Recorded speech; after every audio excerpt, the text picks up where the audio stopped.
So today Bechtel Industries came out and presented our CTE building with some virtual welding equipment that was presented to Mr. Vandy Smith and our students within the welding program of study. We're super excited about this opportunity because it gives our students a chance to engage more in instruction and have more of a hands-on experience. Good afternoon, my name is Kane McIntosh. I'm the Senior Project Manager for Bechtel Energy at the Port Arthur LNG facility.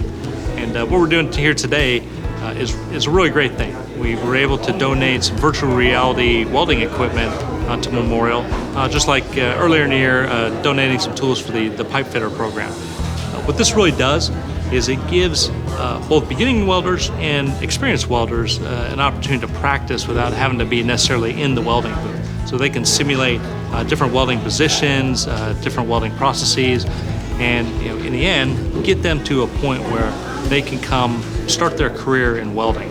At Port Arthur LNG, we're only at 1,300 people right now, but quickly ramping up to 5,000 people. And to get this hundreds of thousands of feet of welding done, we need people like the students that are here.